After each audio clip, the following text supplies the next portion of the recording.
mais eloko na ekomona na kati ya clip nde sali un peu na CP na moti bon clip oyo bango basali namoni yango lokola baclip bato mosusu wana lokola filme moko boye toboyi te bango baza bato babimi na école ya adoration ya papa Alain Moloto. Très bien.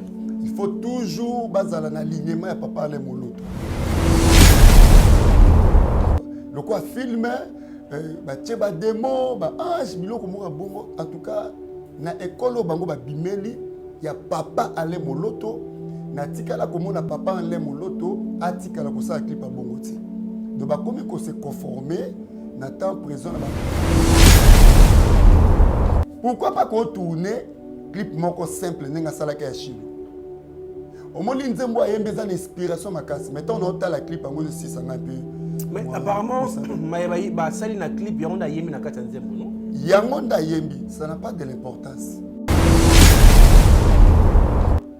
ça c'est un occultiste parce que un homme de Dieu ne peut pas être un pédé mais ba o wana ba même comme si ba pédé ba maison au bango bakoti. Cabinet de santé nationale puissante chez Dr Cathy Munga. Comme on a sœur Cathy Munga, nazali naturothérapeute, nazali kosura bandeko bazali na bokono ndenge na ndenge au moyen de plantes naturelles. Bandeko bazana ba problème ya ba hémorroïdes interne tout comme externe, infection urinaire, prostate, azoospermie, obota ezalité, rhumatisme, nerf sciatique, gouttes, règles douloureuses, glaucome, vision floue, motopa si intense, sinusite, awa nazana kati ya laboratoire. Awa nde bisika na séchaka ba plante, banzete, ba makasa ya ndenge na ndenge, depo na nga yango yo esika na salaka ba formule na ba solution na nga. Merci na équipe mobimba ya maison chez Cathy, en particulier Joyce Bolaba. Tozali bongo na commune ya Ngaliema, quartier Kinsuka Pêcheur, avenue Maïndombe, numéro 99. Référence carrière Kari Grèce. Le biko na bino et sengo na biso. Vous allez belé beaucoup de l'émission de partout na pesi bino mbote. Mbote balanyo c'est à Chebiso TV. Oui, madame na émission na bino réponse à nos questions. Yande ko na na pesi moyini nanga mbote, moyini mbote, moyini bonjour, moyini nanga bonsoir.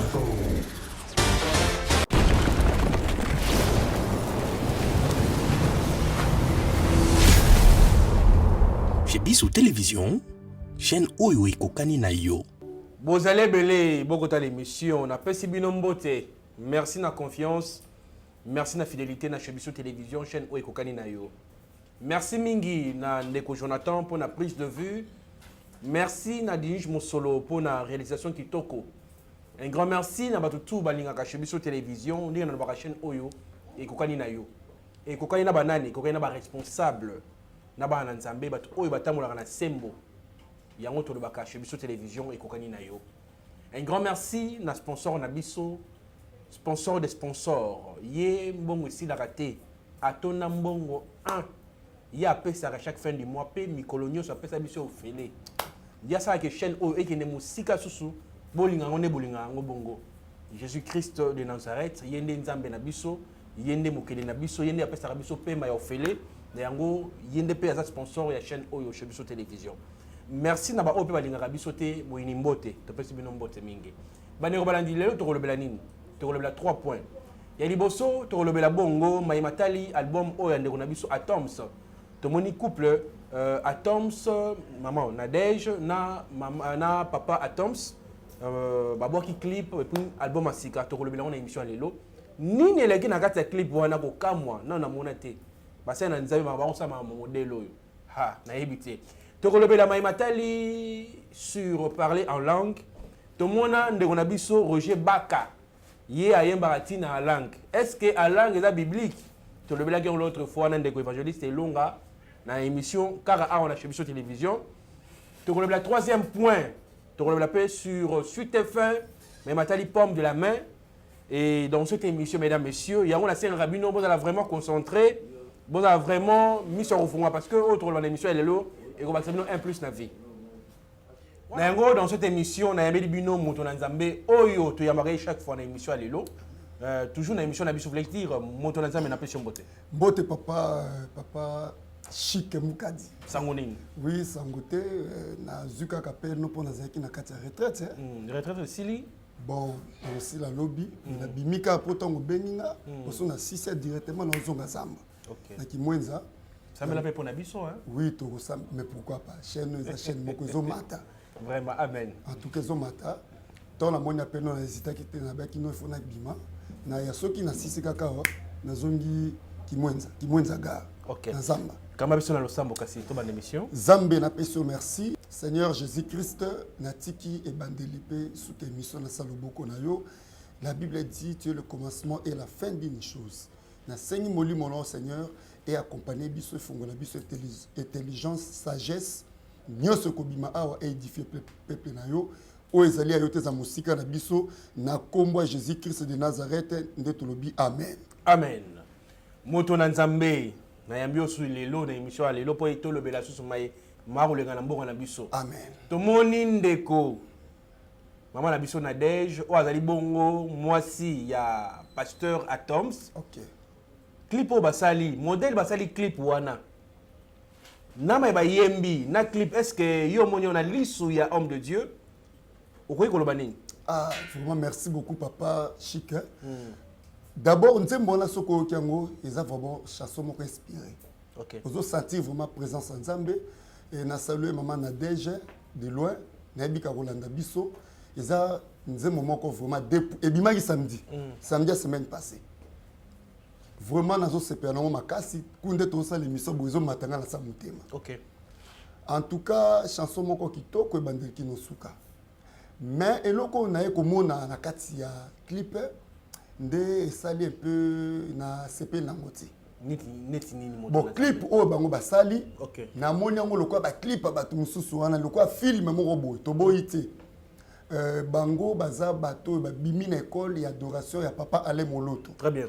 Il faut toujours bazala na alignement ya papa Alain Moloto. Papa Alain Moloto ayembi banzembo kitoko ba adoration kitoko et puis soko tali ba clip ineza ki simple. Ba bisala ça les ala kiti neti na moni clip o nzembo eza kitoko makasi. Soko oyokango même na radio okoza toujours emporter l'esprit. Mais kotala ngona clip eloko ozoyoka mususu mais ozomona na clip mususu. Neti le quoi film ba démon ba ange biloko moko bongo en tout cas na école bango ba bimeli ya papa Alain Moloto na tikala komona papa Alain Moloto atikala ko sa clip a bongo ti donc ba komi ko se conformer na temps présent na ba na habité ce que ça ba maison de bon production. Ceux qui est réalisateur ndé amone que clip sengeni za la bongo oui yo monte que clip on est baxi ce comme ko elenge lokola ya et ça le roi clip ya ferré to clip a fallu les hommes na ndenge za bien vraiment nga ndenge faire ça clip et là on a na soulevé il faut yebake ba maison de production oyo mingi eza ba maison moko ma beza na science occulte na kati au moins lokola papa Atoms na maman na déjà bazana don wana ya ko yembela nzambe ya ko adorer nzambe mais ba clip dans ba maison oyo ya ko sponsoriser bango na ba production na ba ya banzembo la bango na éviter ceux qui négociations za kanakati tant bazo tourner ba clip et photo salabo biloko wana na ebina nuti mais par rapport à clip oyo nga na CP na ngoti tout droit na CP na ngoti par rapport à nzembo ayembaka Shilo répond na ebito nzembo la 2005 non pourquoi pas ko tourner clip moko simple ninga salaka ya Shilo au moins nzembo ayembeza na inspiration makasi mais tant on a la clip ngo 600 un peu. Mais apparemment, bah ça na clip yonda yembi na kati nzembo non? Yangonda yembi, ça n'a pas de l'importance. Toyembaka asalaka album ni clip ya Shilo. Ezalaka lokwa oyote, toyembaka Shilo wana batu babika, batu nzamba visitaka batu. Mais mon tonazambe c'est comme si on reprochait couple wana na quelque chose hein. Mais oui, tout en la parole de Dieu. Et ça très bien, bongo. Romains chapitre 12 verset 7. Romains 12 verset 7 à 8. Nathalie na combat Jésus-Christ. Amen. Celui qui est appelé au ministère s'attache à son ministère. Celui qui enseigne s'attache à son enseignement. Celui qui exhorte à l'exhortation. Nasuki wana. Apôtre Paul Alobi. Moto a bengami na ministère na ye à s'attacher toujours na ministère na ye. Pasteur Atoms aza appelé pour na adoration na louange na musala ya Nzambe. Alors lokola lelo a commis qu'on mélanger deux ministères à la fois. À côté ici ministère pastoral na musala osala Nzambe.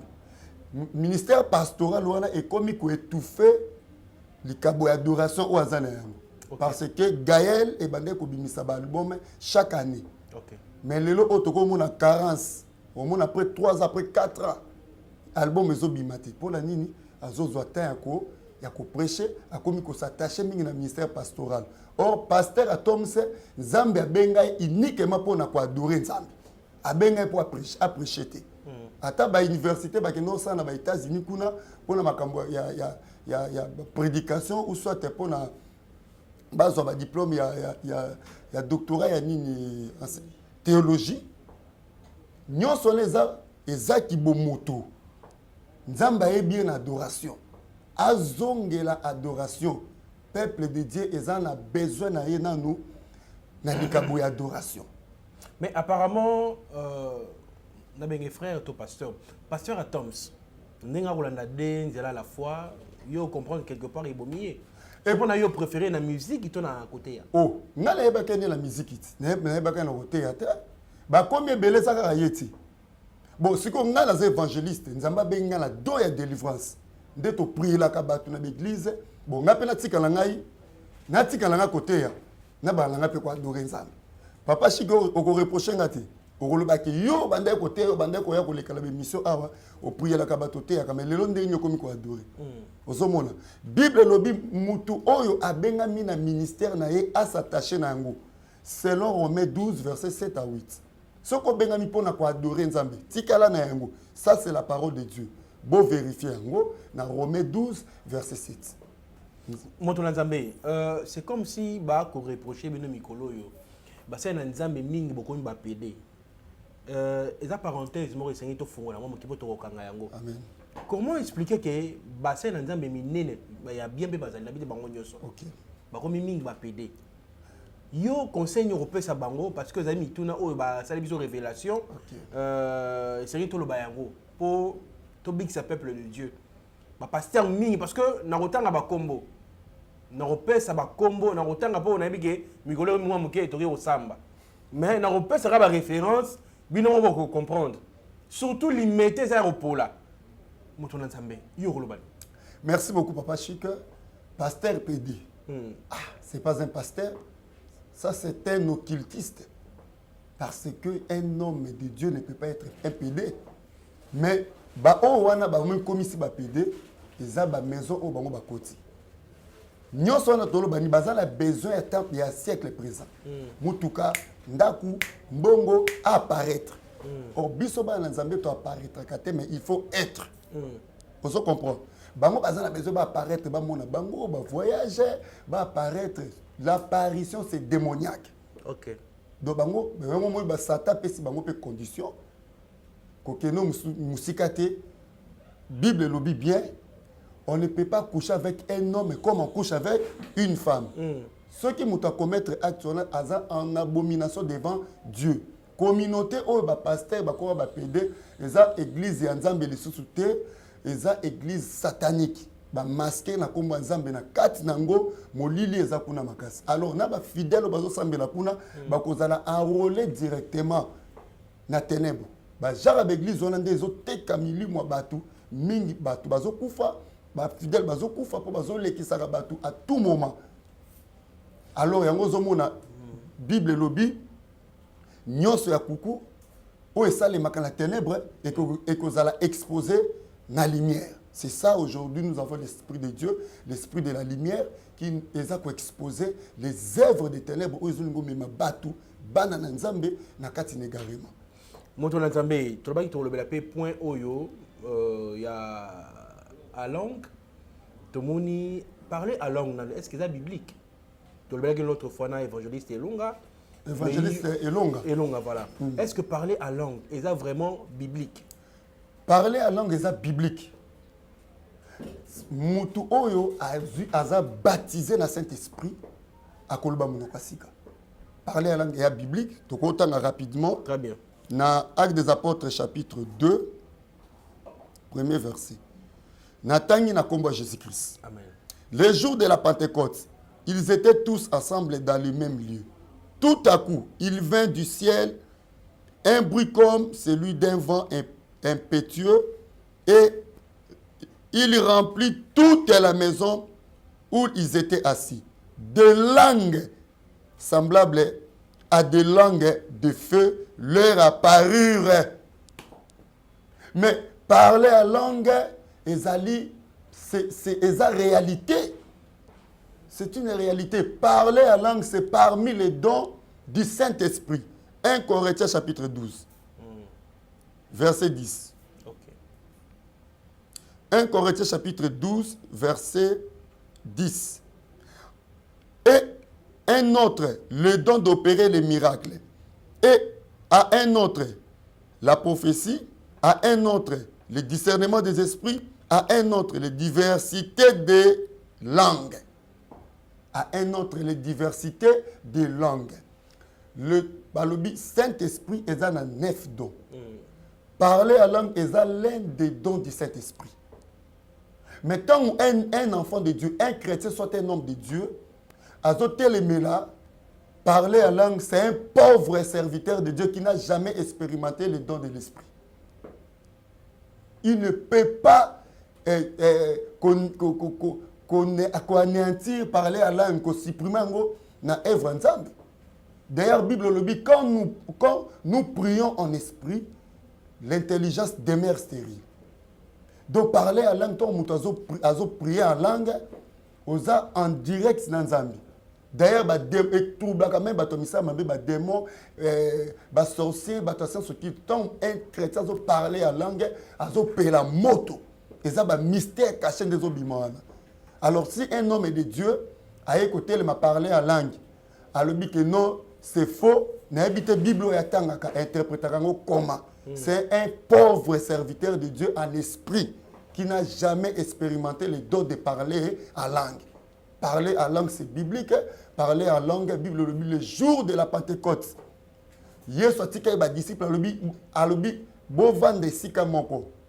Le consolateur viendra, l'Esprit de Dieu. C'était le jour de la Pentecôte. Les disciples étaient ensemble, Saint-Esprit quittait la Ibango. Comment parler en langue. Les langues, moto. Mais quand un homme de Dieu a parlé en langue, c'est un pauvre serviteur qui n'a jamais expérimenté la puissance du Saint-Esprit, qui n'a jamais vécu la Pentecôte. Voilà, Nabandi Boyoki, Bandeko Balandi, l'autre fois, évangéliste Elonga, le bi, à langue, yé pour naïe, vraiment, nana pour n'angote. Est-ce qu'Azana doit parler en langue? Mais oui, quand il n'a pas les dons de parler à la langue, on peut écouter les mélangotes parce que ce sont des choses bibliques. Et comment on m'a pour nani? Neto soit nous carabou, neto soit la bouche. Oui, oui. On le dit au samedi, on va dire la langue. Est-ce que banamon quoi langue? To après qu'on semble la souki Saint-Esprit qui dit katinayo, nous va dire la langue. Qu'on semble la nakati lingomba na kati église. Ceux qui mutazo le langue, Bible le dit, il faut qu'on prie parce que Nzambe abimisa interprète. Oiseau loba ngala parla ka langue les appelle l'église parce que nzamba pesinga ba don ebelé à Saint-Esprit nazana don interprétation à langue nazana don interprétation à songe nazana ba don wana vraiment au Saint-Esprit pesinga pour exercer mission nzamba pesinga les akaba tout tout ba loba langue l'église n'interpréta ngo ezana sœur nanga moko maman Joël Moyuma ceux qui Saint-Esprit quitter li abando parler en langue nazana ko interpréter l'église Dieu nous parle nanzela na ye mena ko loba langue nous avons interprété facilement. Mais quand un homme de Dieu a parlé en langue, c'est quelqu'un qui n'a jamais reçu le don du Saint-Esprit. Il n'a jamais expérimenté la puissance du Saint-Esprit. Netingai bona baptisanga na bimi na mai. Molimo kitelinga na baluka parler en langue. Ça fait 21 ans jusqu'à aujourd'hui. Non, 20 ans jusqu'à aujourd'hui, n'a le baka parler en langue. Mais motola nzambe na on répondra quand même té. Comment on interprète nani modérateur en église. Abani mama rabababababa rabababa. Papa, vanda bien kuna. Eh rabababababa. Comment à langue on a mususu pe to mona de on a biso Roger Baka ayemba en langue. Est-ce que tu ko yema en langue? Chantez Bible le dit bien, hein? Faites toutes sortes de prières en esprit. Est-ce que c'est dans le bien? Tu peux chanter en langue, tu peux chanter en esprit. Apporte Paul le lobby, je peux prier en langue et je peux prier en intelligence, je peux prier aussi en esprit. Ça, c'est la parole de Dieu. Papa évangéliste Roger Baka, il peut chanter en esprit. C'est tout à fait normal parce que c'est un serviteur de Dieu qui a expérimenté puissance et à Saint-Esprit. Ah, il n'est pas un pauvre serviteur de Dieu qui n'a jamais expérimenté le don de l'esprit. Non. À expérimenter, il peut chanter en langue, il peut, à tout moment, ce qui Saint-Esprit qui te lié, oh, nous, ce que tu as ça, à quoi ça, mais est-ce que c'est le Saint-Esprit? Et Bélo, c'est Bélé, ah, papa chic, c'est Bélo, mathématiques, algèbre, la logarithme, l'équation de premier degré à Inéconi. Voilà, tout le monde, le troisième point, il y a émission Nabiso, Oyo Tola qui va point de main, pot de pomme de main, voulais-je dire. Oyo Lelo, et bien si via Batou, ma boko Oyo, Batala Raveni, ma boko Oyo, bien sa vie à Moutou, Maboko, ban anza m'a pesa mutu et pas ya nani parce que na ba pasteur on ba misu ba rimba PD ba misu ba rimba attention occulte ba misu ba mabe étonné belé finalement tobo ya ba misu maboko na mutu toné. Il faut d'abord qu'on en esprit discernement. Oui, bah est-ce que cet homme de Dieu Moussala Nzamboul est-ce qu'il a le Saint-Esprit? Est-ce que à ça la conversion normale? Pour misu ba le cas ba boya déjà Saint-Esprit. Ba boya don parler la langue. Conversion naïe. Est-ce que ça a un témoignage? Nous avons un ancien possédé de démons. Nous avons une masturbation. Nous avons un belé. Nous avons un conversion normal. Quand je dis ça librement parce que Dieu m'a délivré de ça. Quand un homme de Dieu a zoté, il faut payer un témoignage. Si réellement nous avons soit la magie, soit la nuit, mais comment tu peux ignorer le don de parler à langue? Mais il y a une position de main. Mosala nzambe nyoso touté a quoi poser le maboko. Pour Bible interdit et l'obi ne précipitez pas à imposer les mains aux gens. Parce que maboko ndé na lobaki na Jean chapitre 3 verset 35. Jean chapitre 3 verset 35 la Bible dit le Père aime le Fils et il a remis toutes choses entre ses mains. Le Père qui est Dieu, le Fils qui est Jésus. Bilolobi Nzamba pesi nyonso na maboko ya Jésus-Christ. Donc pouvoir Nzambe achande na kati ya maboko ya mutu. Na kati ya maboko ya mutu bénédiction ezali. Na kati ya maboko ya mutu puissance ezali. Ndenge Nzamba sali biso avandisi vie na biso na kati ya maboko. C'est pour cela Bible lobi je bénirai les œuvres de tes mains. Donc diable ba sorcier bato misala ya mabe ba illuminati. Bato rose quoi bato franc-maçonnerie. Bato nyonso ba travailler na monde de ténèbres ba yebike puissance lipamboli et vanda na kati ya maboko na biso. Alors eloko ni ba nga ko sala balingaka ba yiba lipamboli wana o Nzamba tia biso na maboko. Po maboko ezali centre ya via mutu. Ceux qui maboko neza maudit nyonso ko simba maboko ne ko kende liboso te. Ezana bato mususu pe maboko na ye ba kausa yango. Kolandisa ma Marc chapitre 3 na lobelaka ngo mikomi ce soir. Que Yesu akoti na temple akuti mutu moko maboka kokauka. Yesu abikisaki mutu wana. Ebele na batu lelo spirituellement ceux qui bandoki bakausi maboko na yo. Oyo nyonso kosala okomona avancement te. Okozala béchec à répétition, okozala na pauvreté, okozala jamais na kimia ata ba pesi yo $5,000 banda commerce ya makala oko se retrouver na $100. Mais muto maboko neza béni.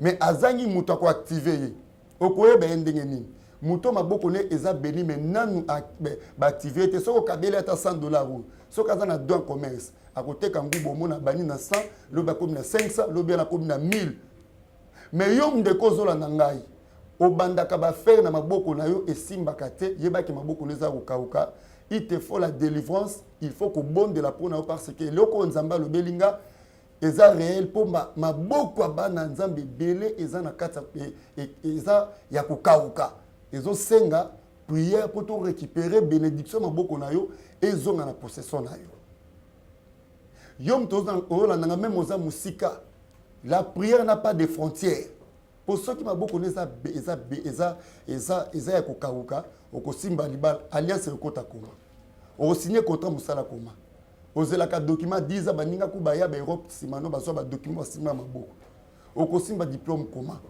okosimba bana koma so maboko za kokauka papa chiki faut yeba ke maboko na biso pesa na promesse on a soki sana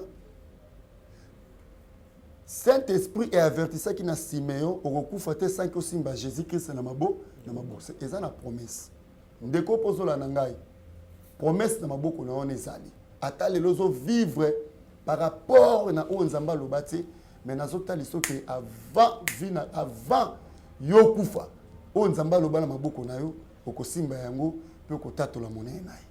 Amen. Moto na nzambe tokomi na suka mot de la fin ezali ni pona émission lelo. Na sepeli makasi nzambe apambola bandeko nyonso balandi biso soki bosepe na émission bozopesaka Jésus-Christ merci parce que na peso pe merci pour na confiance au monique nazaki na kati ya mabondeli na kati ya jeûne et prière depuis na kota ki depuis semaine passée samedi mais na moni appel na vraiment na kokai jamais ko bafouer appel ya papa chic merci na ko répondre donc ndé na aussi ça awa directement na ozonga sur na zamba kimwenza kolukelo na nzambe parce que ba révélation ebele oyo zamba zo le biso o sengeli to transmettre la peuple de Dieu pour bazala sauver. Voilà, merci beaucoup Moto Nzambe. Na pambolio na kombo Jésus-Christ. Chaîne oyo ko pambwa ma kotombo. Amen. Chaîne oyo ko kende liboso, chaîne oyo bato nyonso bakolanda chaîne oyo. Bakozala béni ba vina bango ko fungwama, bako pambwa makasi. Amen. Ndeko ya mbi Jésus-Christ te to profiter. Ndeko ya mino Jésus-Christ te ne fils que 30 secondes. Répétez simananga.